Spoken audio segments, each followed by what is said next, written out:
troisième question. Pourquoi jeûner le jour et non pas la nuit? Ce sont des questions qui ont été vraiment posées, réellement posées. Et donc, je suppose que plusieurs d'entre nous pourraient se poser les mêmes questions. Donc, on a fait ce cours sous forme de questions-réponses. Pourquoi jeûner le jour et non pas la nuit? Les objectifs précédemment cités ne sont pas atteints si le jeûne avait lieu la nuit. Pourquoi? Car il faut ressentir le besoin de se nourrir. Mhm. On doit ressentir ce besoin de se nourrir et de boire afin d'endurer la faim et la soif. Quand on dort, on ne ressent pas ce besoin de manger, de boire. Et donc, on n'a pas cette endurance-là, cette endurance, c'est elle qui va être récompense, c'est elle qui a de la clé de la récompense. Donc, celui qui inverse son cycle de sommeil pendant le mois de Ramadan, et ceci est fréquent, ne profitera donc pas des vertus de ce mois béni et n'éduquera pas son âme. Cette personne donc ne goûtera pas aux délices de ce mois béni. À la fin de ce mois, on devrait se revoir, les sœurs qui ont assisté, qui ont eu la chance, alhamdoulilah, d'assister à ce cours, parce que vous savez que la science bénéfique fait également partie des adorations.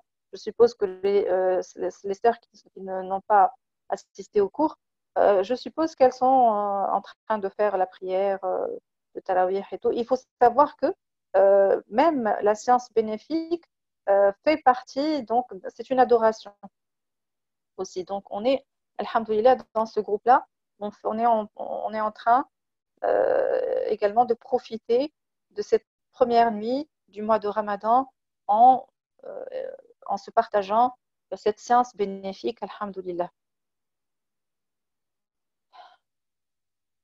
Donc, la personne qui inverse son cycle de sommeil pendant le mois de Ramadan, c'est très, très mauvais. Et elle n'aura pas donc les bénéfices de ce mois-ci. On ne dit pas que c'est haram, non, mais on dit que elle n'aura pas profité du jeûne de ce mois et du mois de Ramadan pour éduquer son nafs. Elle ne sortira pas grande à la fin du mois de Ramadan. Voilà, au fait, c'est ça. La fin du mois de Ramadan, on devrait être différent. On devrait changer, être une autre personne, voir la vie autrement. On devient plus fort face à la tentation. C'est exactement ça. Donc, c'est l'occasion. Maintenant, les démons sont enchaînés. Alhamdulillah, ça y est, ils sont enchaînés maintenant. Et c'est une par grâce, alhamdulillah, qu'ils sont enchaînés. Donc, qu'est-ce qui nous reste comme ennemi? Il nous reste notre âme, incitatrice au mal. Il nous reste les passions. Maintenant, le mois de Ramadan nous aide à justement lutter contre les passions de nafs, de l'âme. Maintenant, on va profiter de ce mois-ci pour éduquer notre âme. Voilà.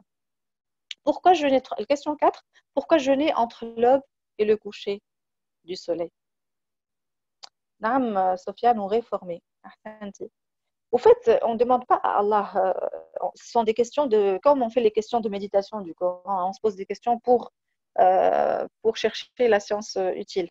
Mais on ne demande pas pourquoi est-ce que Allah a fait ce genre d'adoration. Non, c'est pas du tout ça les questions. Les questions, ce sont des questions qui sont d'ailleurs qui ont été réellement posées, mais qui portent à méditer sur l'intérêt du jeûne et la sagesse qui a été faite pour jeûner justement entre l'aube et le coucher du soleil. Donc, comme on vient de le dire, donc on a compris maintenant que le jeûne éduque l'âme pour se discipliner et mettre un frein à ses désirs, et ceci requiert un certain temps pour y arriver. Sur une période d'un mois, l'âme du croyant a le temps de s'habituer à la discipline et à la rigueur. En général, à la fin du mois, nous ressentons plus d'ardeur et un regain de motivation pour l'adoration. Et le jeûne entre l'aube et le coucher, comme on l'a cité, donc, c'est le fait de goûter à cette endurance et à ce besoin, à lutter contre ce besoin de se nourrir et de boire.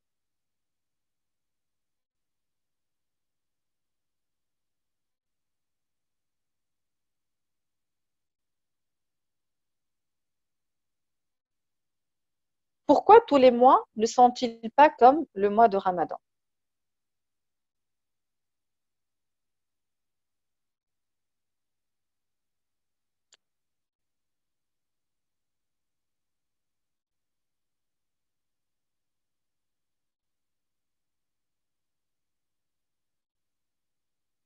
Il y a une question pourquoi donc, naam, j'ai des réponses intéressantes.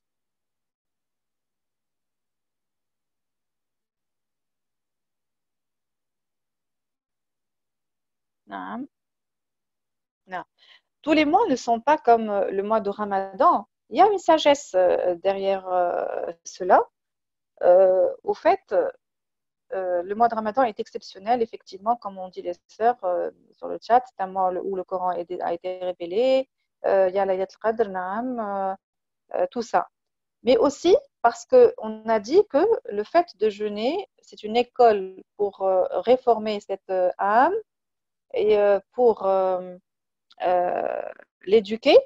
Si le jeûne se faisait en continu mois après mois, eh bien, cet intérêt-là, cette vertu qu'a le mois de Ramadan avec le jeûne n'aura plus effet, n'aura plus, voilà, ce sera une routine.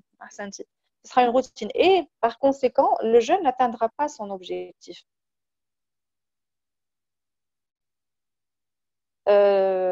Parce que l'âme, lorsqu'elle s'habitue à quelque chose, ça y est, ça n'a plus le même effet. Comme a dit une sœur sur le chat, elle n'a plus le même impact. Et c'est ainsi qu'il nous est interdit de jeûner tout le temps. Vous connaissez le hadith rapporté par Anas. Trois hommes sont venus voir les épouses du prophète dans leur maison et leur demandèrent comment était la pratique cultuelle du prophète. Quand elles les en informèrent, cela, yani la pratique du culte du prophète Mohammed sallallahu alayhi wa sallam, sembla leur paraître peu. Qu'est-ce qu'ils dirent? Ils dirent, que sommes-nous par rapport au prophète alors qu'Allah lui a déjà pardonné tous ses péchés passés et futurs? L'un d'eux dit, pour ma part, je m'engage à passer toutes les nuits en prière. L'autre dit, et moi, je m'engage à jeûner sans interruption le restant de ma vie. Quant au troisième, il dit, moi, je m'engage à m'éloigner des femmes et à ne jamais me marier. Ces propos furent rapportés au prophète Mohammed sallallahu alayhi wa sallam, qui alors alla à leur rencontre et dit, est-ce bien vous qui avez tenu de tels propos? Je jure par Allah que je connais Allah mieux que vous et que je le crains plus que vous. Mais la nuit, je prie et je dors. Le jour, je jeûne et je mange. Et j'épouse les femmes. Celui qui se détourne de ma sunna n'est pas des miens. On trouve ce hadith rapporté par Al-Bukhari et Muslim. C'est pour cette raison que le meilleur jeûne est le jeûne de Daoud, alayhi salam, qui jeûnait un jour sur deux, car ainsi le corps ne s'habitue pas complètement et le besoin reste réel pendant la journée. Bien sûr, le prophète Mohammed sallallahu alayhi wa sallam jeûnait les lundis et les jeudis. Il jeûnait également les 3 jours par mois, qu'on appelle les jours blancs, 13, 14, 15 des mois lunaires. Euh, et il y a un mois où il jeûnait le plus en dehors du mois de Ramadan, c'est le mois de Sha'ban.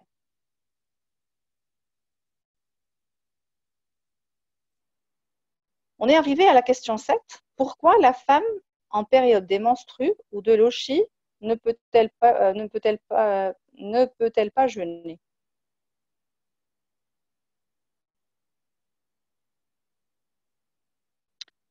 Pendant la période des menstrues ou de l'oshi, la femme est bien affaiblie. Et Allah Azza wa Jal, par miséricorde envers elle, lui a suspendu certaines obligations qui comportent une certaine difficulté physique qui pourrait l'affaiblir davantage. Il ne lui a interdit ni les invocations, ni l'aumône, ni la lecture du Coran, mais seulement les adorations qui demandent un certain effort physique, même minime. Et ceci prouve que l'état physique et moral de la femme sont pris en compte par le législateur, par Allah subhanahu wa ta'ala.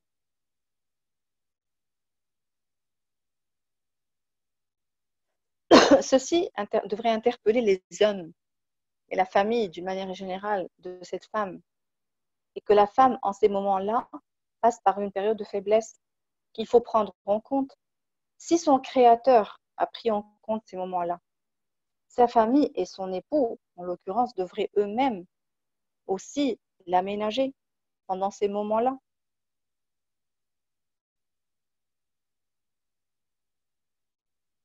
Et c'est pour cette raison que le divorce, Khawati, a été interdit pendant ces moments-là. On voit bien que l'islam est une religion de facilité.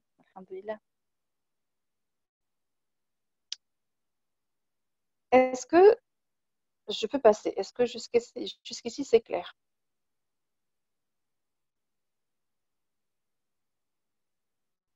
Non. Je passe. Le divorce n'est pas autorisé pendant la période des règles et de l'oshi. Non. Interdit. Pour la raison qu'on vient de citer.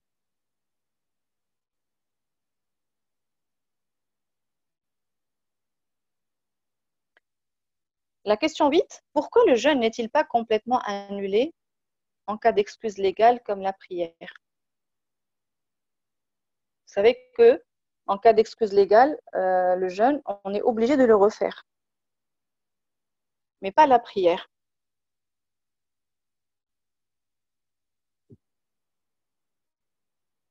Le jeûne n'est pas complètement annulé à cause du besoin de l'âme, de tous les bienfaits qu'il lui procure et des objectifs supérieurs et des vertus qu'il comporte. En cas d'incapacité, le jeûne est suspendu durant la période d'incapacité, mais le serviteur est tenu de jeûner le même nombre de jours qu'il n'a pas jeûné durant le ramadan, à un autre moment de l'année. Et de par sa miséricorde, Allah subhanahu wa ta'ala n'a pas contraint le croyant à rattraper les jours non jeûnés successivement. Car l'ambiance, vous savez, du mois de Ramadan, elle aide au jeûne, parce que les diables sont enchaînés, parce que c'est une adoration qui se fait en groupe. Tout le monde mange à la même heure, tout le monde dort à la même heure, tout le monde rend le jeûne à la même heure. C'est une ambiance qui encourage au jeûne. Donc, c'est pour ça que lorsqu'on doit rattraper les jours qui ne sont pas jeûnés, alhamdoulilah, ce n'est pas demandé qu'on les jeûne successivement. Donc, on peut les jeûner séparément. Encore une fois, c'est la religion, c'est une facilité dans la religion. Le pèlerinage est obligatoire une fois dans la vie, lorsque ces conditions sont réunies. De même que la zakat, l'aumône légale, elle n'est obligatoire qu'à certaines conditions. Quant à la prière, la femme n'est pas tenue de la rattraper car ceci présente une grande difficulté.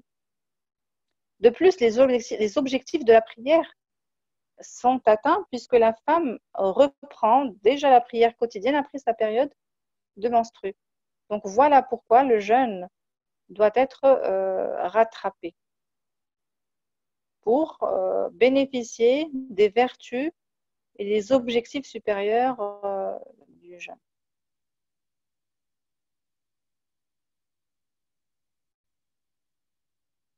Vous savez que les versets du jeûne, dans quelle sourate on trouve les versets du jeûne?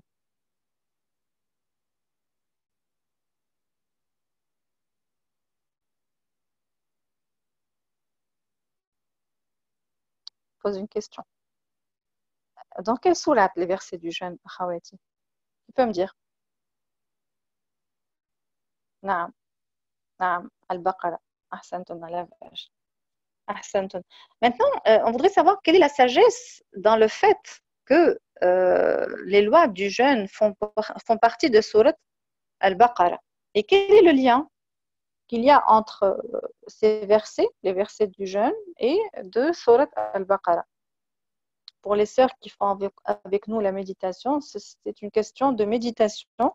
Je vais vous répondre. On n'a pas pris ensemble la méditation sur Al-Baqarah, mais il faut savoir que l'objectif de Surat Al-Baqarah est de préparer la nation à peupler convenablement la terre en appliquant les concepts de la religion d'Allah. Vous savez, on a vu ensemble plusieurs fois maintenant que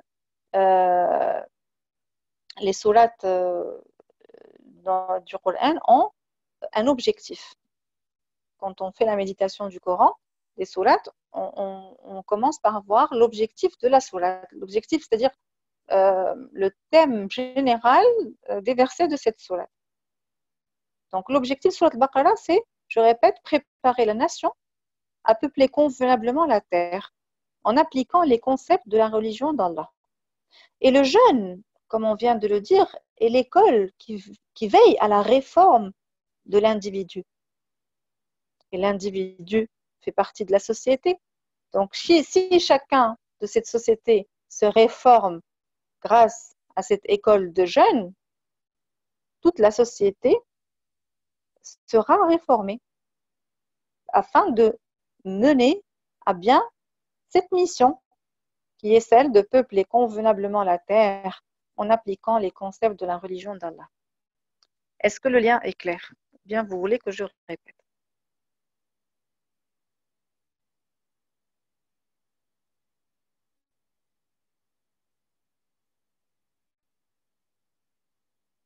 Au Minaya. Vous n'avez pas compris, je répète. Très bien. Sabah dit alhamdoulilah, mais au Minaya, c'est ça? Elle dit, j'ai pas compris, je vais répéter. Très bien. Je ne sais pas si tu assistes avec nous, Orti, au cours de méditation du Coran. Au Minaya. Est-ce que. Omnia, c'est ça? Est-ce que tu assistes au cours de méditation du Coran avec nous? Bien avec sœur Shams, notre sœur Shams ou Inaya. Inaya. J'ai assisté jusqu'à Surat Al-Burs. Ahsanti, très bien. Donc, au fait, dans les sourates, quand on fait la méditation du Coran, chaque sourate, Shams donne les cours de méditation. Est-ce qu'elle elle va vous mettre sur le chat les jours où elle fait les cours de méditation. Shams, elle est avec nous. Donc, tu leur mets les jours qu'ils assistent. Très bien. Manel voudrait assister, très bien. Donc, elle vous mettra bi'idnillah.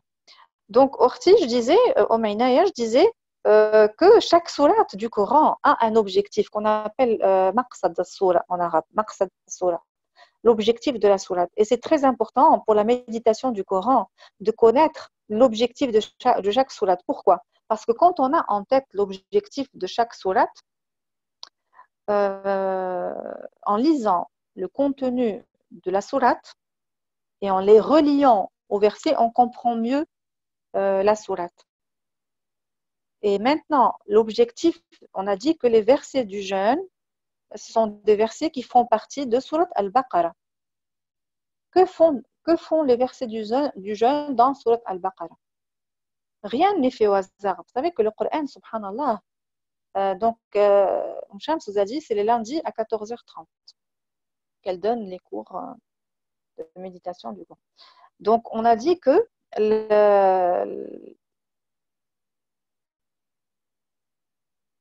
les versets du jeûne, l'intérêt qui soit dans cette sourate en particulier, l'objectif de sourate Al-Baqarah, pour que vous le sachiez, oui, sur Zoom, sur Zoom. Elle vous mettra le lien du groupe. Shams, tu leur mettras le lien du groupe WhatsApp, le lien de la chaîne Telegram. Et c'est surtout que Shams, elle met ces liens sur le groupe WhatsApp. Je répète, Akhawati, parce que c'est vrai que c'est important, c'est très important de connaître comment on fait la méditation du Coran. Je sais, j'ai vu qu'il y a la traduction du livre Mukhtasar al-Tafsir. Ce livre-là vous met les objectifs de chaque sourate. Et c'est important, en lisant le Coran, d'avoir l'objectif de la sourate. On ne trouve pas Ça, dans plusieurs livres, dans les livres que vous avez, hein, les livres de traduction rapprochée du Coran, vous ne trouverez pas Maqsad as-Sourate, l'objectif de la Sourate, vous ne la trouverez pas.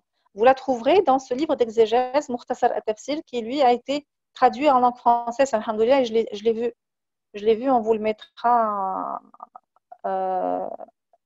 j'essaierai à la fin du cours de vous mettre le lien du livre Mukhtasar at-Tafsir. D'accord? Donc, dans ce livre-là, vous trouverez toutes les sourates, il y a un objectif. Donc, l'objectif de Surat al-Baqarah, c'est de préparer cette nation, la nation, donc, la nation de Mohammed sallallahu alayhi wa sallam, à peupler convenablement la terre en appliquant les concepts de la religion d'Allah. C'est comme ça que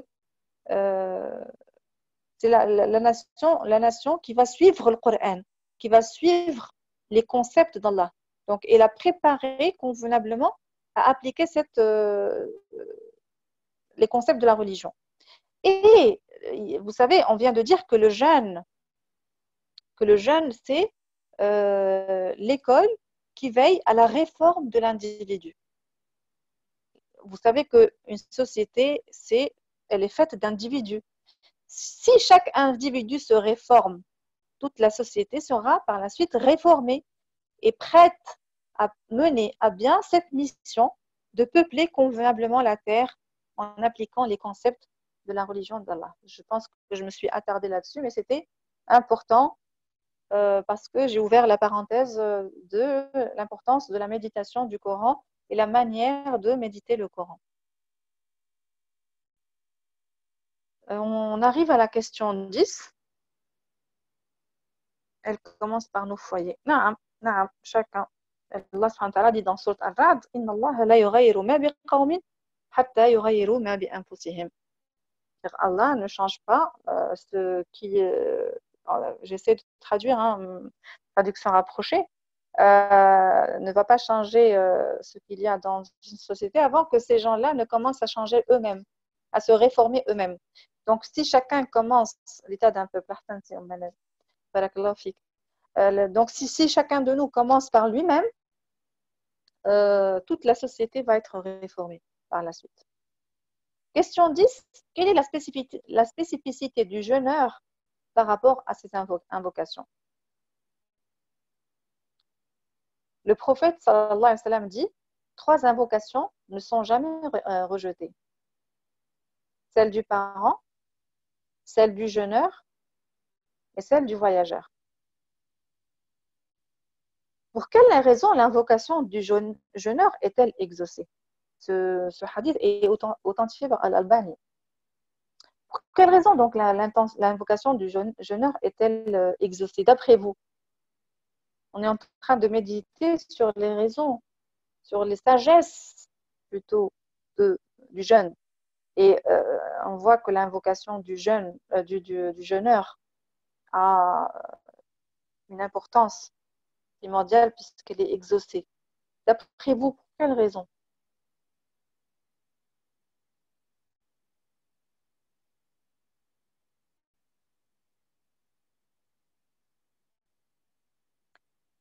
Sabah dit il est en adoration et en jihad nafs. C'est oui, oui. On a d'adoration tout le temps dû à la retenue, oui. Qu'est-ce qui fait? Vous êtes sur la bonne voie parce qu'il se prive par adoration? D'accord. Donc je peux dire en fonction de votre chat que cette personne-là ne va pas faire de péché, va éviter les péchés parce que vous savez que les péchés sont une des causes du non-exaucement des invocations. Car le jeûne aussi efface les péchés. Comme l'a dit le prophète sallallahu alayhi wa sallam. Celui qui jeûne durant le mois de Ramadan, animé par la foi et l'espoir d'une rétribution divine, verra ses péchés antérieurs pardonnés. On trouve ce hadith rapporté par Al-Bukhari et Muslim. Les péchés sont les causes de non-exaucement. Donc, déjà, le jeûneur va pratiquement essayer de ne pas faire de péché et aussi le jeûne efface les péchés.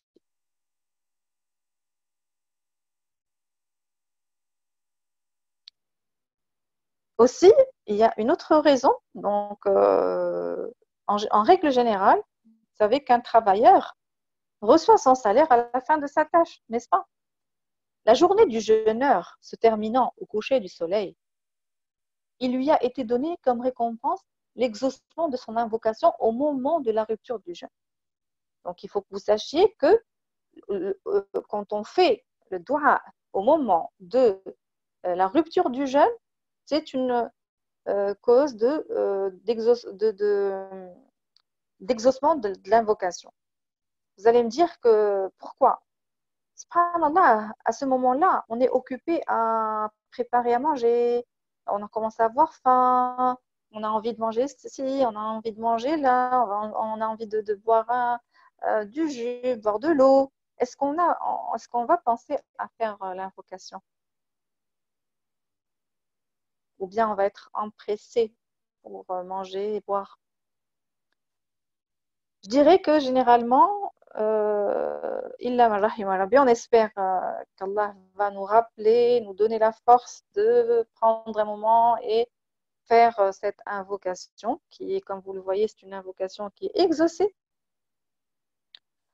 La majorité du temps, on est occupé, on était en train de préparer, on a envie de manger ce qu'on a préparé, on a soif, on a envie de boire, on attend l'adhan. Et donc, on s'empresse de rompre son jeûne. Alors que on peut avoir un vœu exaucé, une invocation exaucée lorsqu'on prie, on invoque Allah à ce moment-là. On fait dua. Donc, je vous invite à Khawati à me faire des doigts au moment de votre jeûne. On se fait se fait doigt mutuel. On se rappelle Akhawat Fillah à chaque fois quand on va rompre le jeûne. Je suis sérieuse, hein. Euh, J'espère que chacune de vous va me faire le doigt et nous faire à nous toutes le doigt.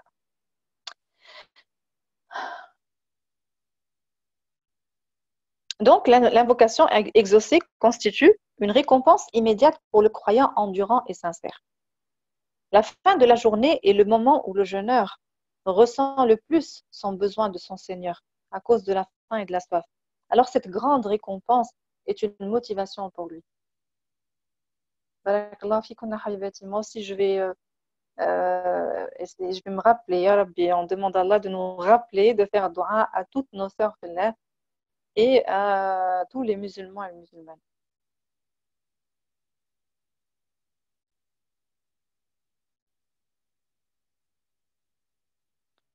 Le jeûneur a réuni entre plusieurs adorations. Les adorations du corps tout d'abord, par les abstentions, les abstentions de boire, de manger et autres choses. Euh, et les adorations du cœur qui sont la sincérité, la patience ou l'endurance, la soumission à Allah, subhanahu wa ta'ala, la crainte d'Allah et le sentiment de son observation, at-taqwa wa al-muraqaba, tout ça, ce sont des actes du cœur. Donc le jeûneur réunit aussi bien les actes du corps que du cœur. C'est ainsi qu'il atteint le degré de l'ihsan. Qui peut me dire c'est quoi l'ihsan? Qui c'est qui peut me dire c'est quoi l'ihsan?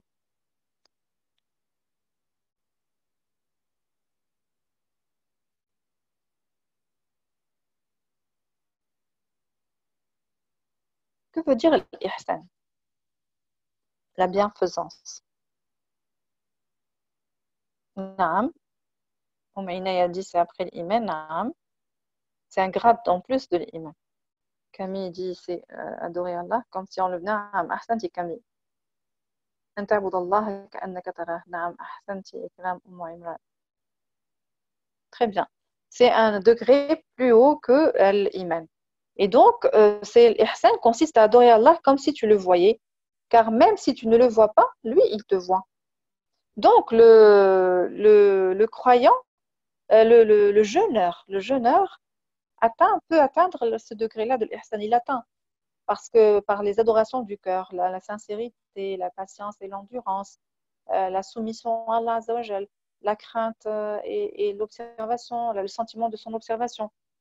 Donc, c'est important de jeûner le mois de Ramadan en ayant tout ça en tête. Parce que jeûner, ce n'est pas juste s'abstenir de boire et de manger. C'est beaucoup plus que ça. Je rentre dans une école. Cette école-là, je dois en sortir grande. J'ai appris des choses. Sur qui? Sur moi-même. Très important de me connaître moi-même, de connaître mon âme incitatrice au mal, de l'éduquer, d'être. Allah subhanahu wa ta'ala a, euh, euh, comment dirais-je, les démons, a enchaîné les démons. Pourquoi? Pour que je reste moi face à mon âme, à mon nafs, pour l'éduquer. Je ne peux plus dire c'est Shaitan qui m'a fait ça. C'est Shaitan qui m'a emmené vers ça. C'est Shaitan. Non, Shaitan est enchaîné. Du moins, on va dire les plus grands. Euh, du moins, on va dire les plus grands shayatin sont enchaînés. Mais donc, nafs, c'est cette nafs qu'on va éduquer pendant le mois de Ramadan. Donc, on ne peut pas sortir du mois de Ramadan sans avoir compris cette, compris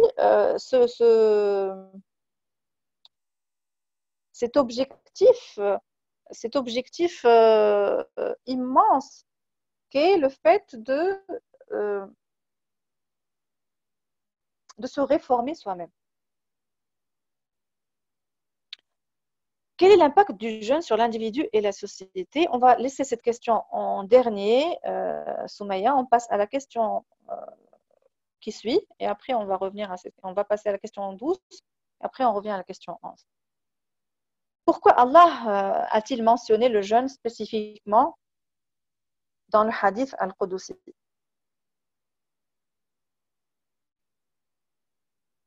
La rupture de l'invocation du jeûne, on l'a fait avant de rompre son jeûne. Avant de rompre le jeûne. Avant de boire et de manger. Donc, quelle est la sagesse dans le fait qu'Allah ait mentionné le jeûne spécifiquement dans ce hadith al-Qudusi qui dit, on a commencé par ce hadith, et maintenant on va le voir plus en détail. Le prophète sallallahu alayhi wa sallam a dit, toutes les œuvres du fils d'Adam sont pour moi, sauf le jeûne. Il est certes pour moi, et c'est moi qui en donne la récompense. Que signifie il est certes pour moi, et c'est moi qui en donne la récompense?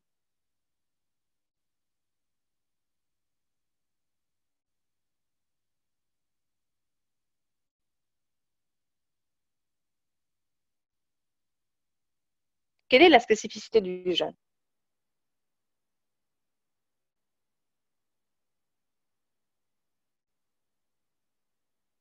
Quelle est la spécificité du jeûne par rapport aux autres adorations? Naam, Siham dit Allah seul sait. Sans ostentation, Naam, Ahsanti Sabah. C'est ce que j'attendais.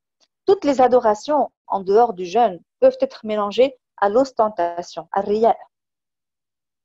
Le jeûne dépend de l'intention du cœur. Si la personne se prive de nourriture sans avoir une bonne intention, son jeûne n'est pas valable. Très important. Je répète, si la personne se prive de nourriture sans avoir une bonne intention, son jeûne n'est pas valable. Et personne ne peut surveiller une autre personne si elle jeûne vraiment ou pas, n'est-ce pas? Je peux boire un petit coup quand je fais le wudu, une gorgée d'eau. Je peux rentrer manger quelque chose sans que personne ne me voie, n'est-ce pas? C'est possible. Donc,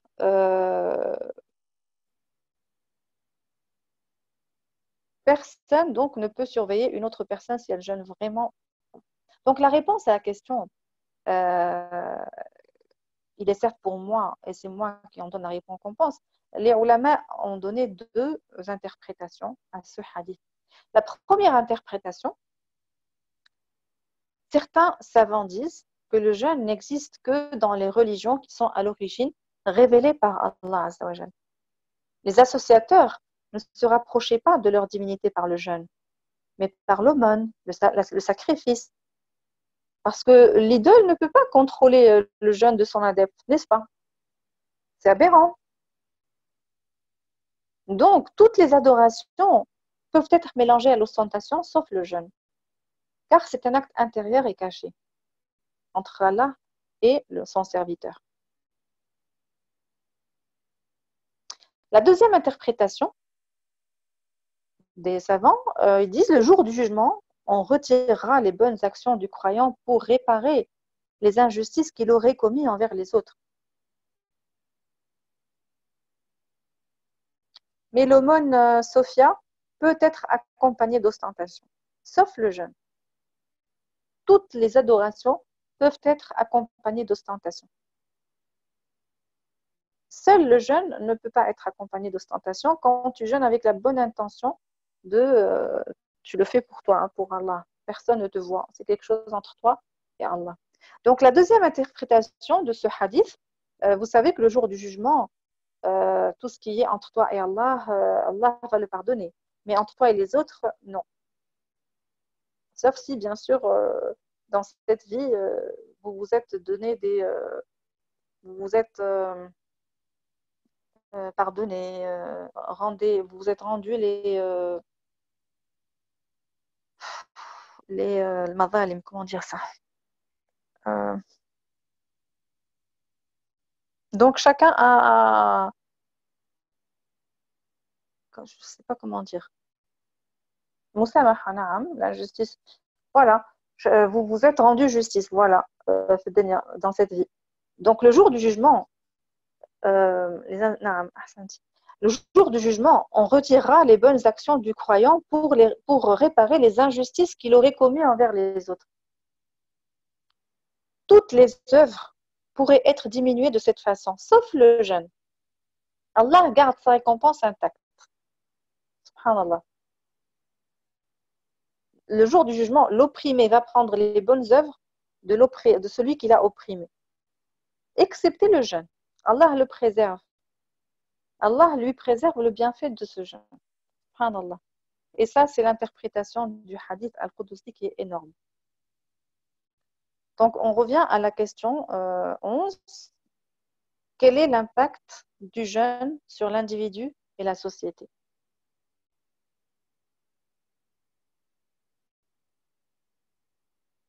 L'impact du jeûne sur l'individu. Le jeûne permet aux riches de ressentir la souffrance des pauvres et ainsi avoir de la compassion pour eux. Le jeûne est une école de patience et d'endurance. En endurant la faim et la soif, le croyant apprend deux sortes d'endurance. Persévérer dans l'obéissance et se maîtriser dans la désobéissance. La troisième sorte d'endurance, à savoir patienter face aux épreuves pénibles, étant la plus facile des trois.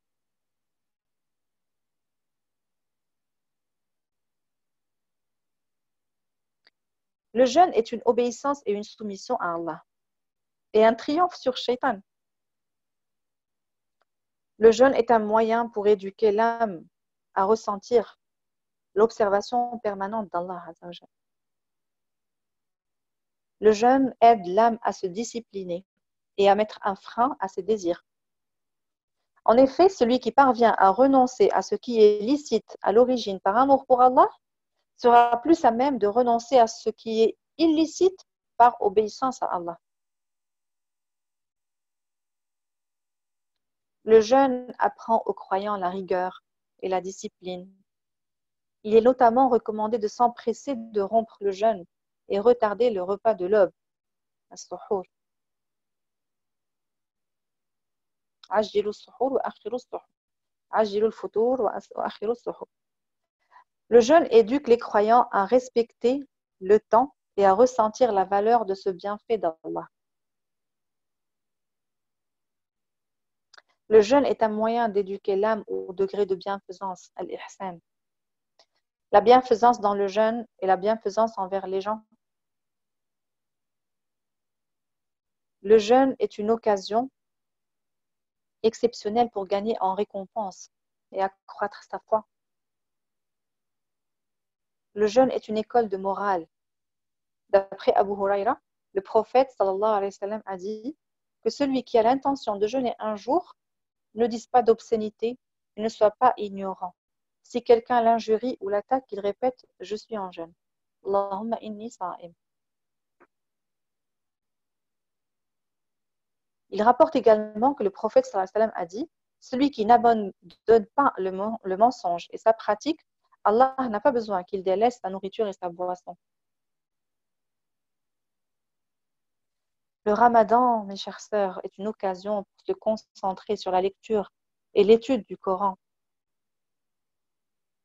Il permet également de constituer des provisions spirituelles pour toute l'année.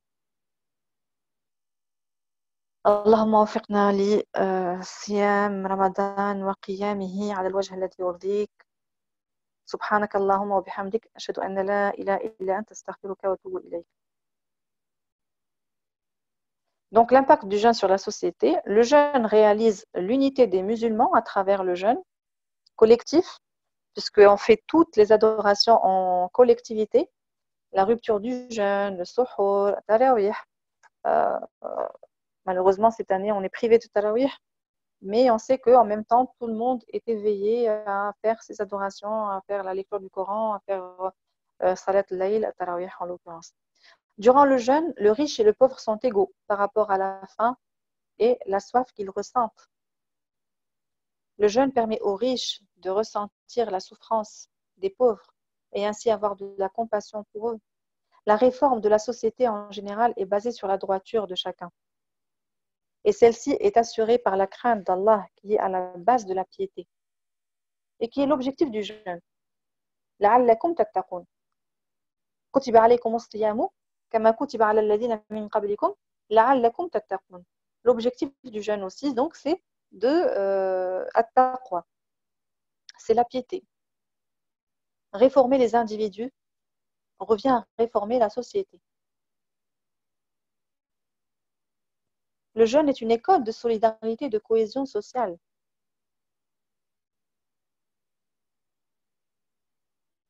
L'aumône est recommandée d'après la sunna du prophète sallallahu alayhi wa sallam. Ibn Abbas rapporte que Sayyidina Muhammad sallallahu alayhi wa sallam était le plus généreux des hommes et la période durant laquelle il était le plus généreux était le mois de Ramadan. Lorsque Jibril le rencontrait chaque nuit de Ramadan et ils étudiaient ensemble le Coran. Le prophète sallallahu alayhi wa sallam était alors plus généreux que le bien, plus généreux pour le bien que le vent envoyé. Ce hadith est rapporté par Muslim.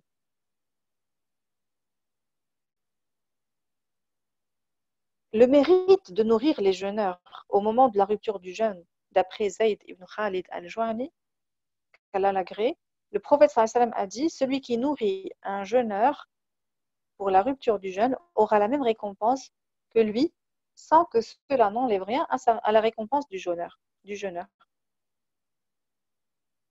Et il n'est pas nécessaire que le jeûneur soit pauvre pour avoir cette récompense. Voilà, maintenant on a vraiment terminé. Est-ce que vous avez des questions, Khawati?